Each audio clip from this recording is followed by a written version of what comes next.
ರಾಜ್ಯದಲ್ಲಿ ಮತ್ತೆ ಅಬ್ಬರಿಸ್ತಾ ಇದೆ ಮಳೆ. ರಾಜ್ಯದ 31 ಜಿಲ್ಲೆಗಳಲ್ಲೂ ಕೂಡ ಪೂರ್ವ ಮುಂಗಾರಿನ ಅಬ್ಬರಕ್ಕೆ ನಾನಾ ರೀತಿಯಾದಂಥ ಅವಾಂತರಗಳು ಸೃಷ್ಟಿಯಾಗಿರುವಂಥದ್ದು. ಹಾಗಾದರೆ ಯಾವ್ಯಾವ ಜಿಲ್ಲೆಯಲ್ಲಿ ಏನೇನು ಅವಾಂತರಗಳು ಸೃಷ್ಟಿಯಾಯಿತು, ಹವಾಮಾನ ಇಲಾಖೆ ಕೊಟ್ಟಂಥ ಎಚ್ಚರಿಕೆ ಆದರೂ ಏನು, ಇನ್ನು ಎಷ್ಟು ದಿನಗಳ ಕಾಲ ರಾಜ್ಯದ ಎಲ್ಲ ಜಿಲ್ಲೆಗಳಲ್ಲೂ ಕೂಡ ಮಳೆ ಅಬ್ಬರ ಇರುತ್ತೆ, ಅದರ ಕಂಪ್ಲೀಟ್ ರಿಪೋರ್ಟ್ ನಿಮ್ಮ ಮುಂದೆ. 23 ಜಿಲ್ಲೆಗಳಲ್ಲಿ ಮಹಾಮಳೆ, ಮನೆಗಳಿಗೆ ನುಗ್ಗಿದ ನೀರು, ಮರಗಳು ಬಿದ್ವು, ಮನೆಗಳು ಕುಸಿದ್ವು, ಬೆಳೆಗಳು ನಾಶ, ರೈತರ ಕಣ್ಣೀರು. ಮುಂದಿನ 3 ದಿನವೂ ಭಾರೀ ಮಳೆ, ಹವಾಮಾನ ಇಲಾಖೆ ಹೇಳಿದ್ದೇನು?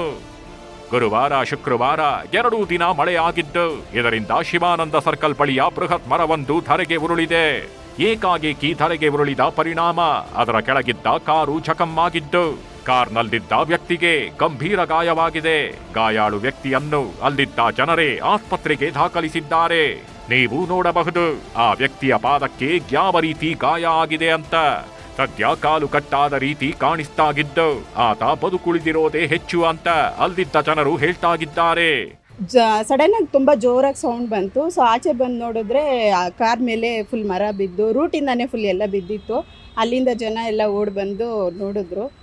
ಒಬ್ರಿಗೆ ಗಾಯ ಆಗಿತ್ತು, ಕಾಲು ಕಟ್ಟಾಗ್ಬಿಟ್ಟು, ಇನ್ನೊಬ್ಬರಿಗೆ ಕೈಯಲ್ಲಿ ಗಾಯ ಆಗಿತ್ತು. ಇಬ್ಬರಿಗೆ, ಒಬ್ರು ಇಲ್ಲೇ ಕೂತಿದ್ರು, ಒಬ್ರು ಇಲ್ಲಿ ತಗೊಂಡೋದ್ರು. ಅವ್ರಿಗೆಲ್ಲ ವಿಚಾರ ತಿಳಿದ ತಕ್ಷಣವೇ ಅರಣ್ಯ ಇಲಾಖೆಯವರನ್ನು ಮರದ ತೆರವಿಗೆ ಕಳುಹಿಸಿದ್ದೇವೆ. ಗಾಯಗೊಂಡ ವ್ಯಕ್ತಿಗೆ ಖಾಸಗಿ ಆಸ್ಪತ್ರೆಯಲ್ಲಿ ಚಿಕಿತ್ಸೆ ಕೊಡಿಸಲಾಗುತ್ತಿದೆ. ಚಿಕಿತ್ಸಾ ವೆಚ್ಚವನ್ನು ಬಿಬಿಎಂಪಿಯೇ ಭರಿಸಲಿದೆ ಅಂತ ಗ್ರೇಟರ್ ಬೆಂಗಳೂರು ವಿಶೇಷ ಆಯುಕ್ತ ಪ್ರೀತಿ ಗೆಹ್ಲೋಟ್ ಹೇಳಿದ್ದಾರೆ. ಬೆಳಗಾವಿಯಲ್ಲಿ ಭಾರೀ ಮಳೆ, ಪ್ರವಾಹದಂತೆ ಹರಿದ ನೀರು. ರಾಜ್ಯದಲ್ಲಿ ವರುಣನ ಆರ್ಭಟ ಜೋರಾಗಿದೆ. ಆದರೆ ಬೆಳಗಾವಿ ಜಿಲ್ಲೆಯಲ್ಲಿ ಮಾತ್ರ ಪ್ರವಾಹದ ರೀತಿ ಮಳೆ ಹರಿದಾಡಿದೆ. ಗುರುವಾರ ರಾತ್ರಿ ಗುಡುಗು ಸಿಡಿಲು, ಬಿರುಗಾಳಿ ಸಹಿತ ಭಾರೀ ಮಳೆಯಾಗಿದ್ದು, ವರುಣಾರ್ಭಟಕ್ಕೆ ಜನ ಹೈರಾಣಾಗಿದ್ದಾರೆ. ಧಾರಾಕಾರ ಮಳೆಗೆ ಬೈಲಹೊಂಗಲ ತಾಲೂಕಿನ ಸುತ್ತಗಟ್ಟಿ ಪಂಚಾಯಿತಿ ಕಚೇರಿ ಜಲಾವೃತವಾಗಿದ್ದು, ಕಿಟಕಿಯಿಂದ ನೀರು ಹೊರಬರ್ತಿವೆ. ರಸ್ತೆಯ ತುಂಬೆಲ್ಲ ನೀರು ನಿಂತು ಕೆರೆಯಂತಾಗಿವೆ.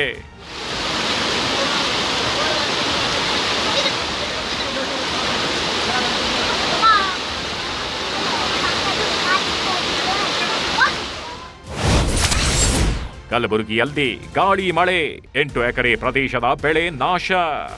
ಬಿರುಗಾಳಿ ಮಳೆಗೆ ಕಲಬುರಗಿ ಜಿಲ್ಲೆ ತತ್ತರಿಸಿ ಹೋಗಿದೆ.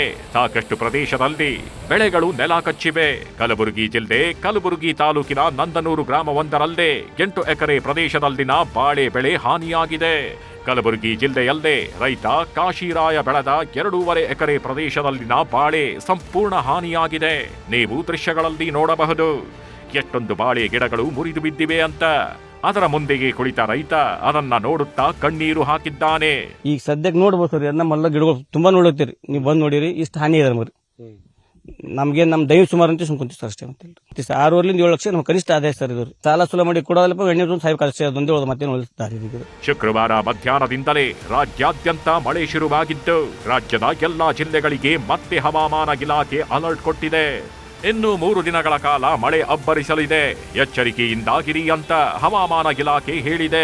ಅದೇ ರೀತಿ ದಕ್ಷಿಣ ಕರ್ನಾಟಕದ ಭಾಗದಲ್ಲಿ ಯೆಲ್ಲೋ ಅಲರ್ಟ್ ಘೋಷಣೆ ಮಾಡಲಾಗಿದೆ. ಇದರಿಂದ ಮುಂದಿನ 3 ದಿನಗಳು ಮಳೆ ಸುರಿಯೋದು ಕನ್ಫರ್ಮ್ ಆಗಿದ್ದು, ಜನರು ಎಚ್ಚರಿಕೆಯಿಂದಾಗಿರಬೇಕಾಗಿದೆ.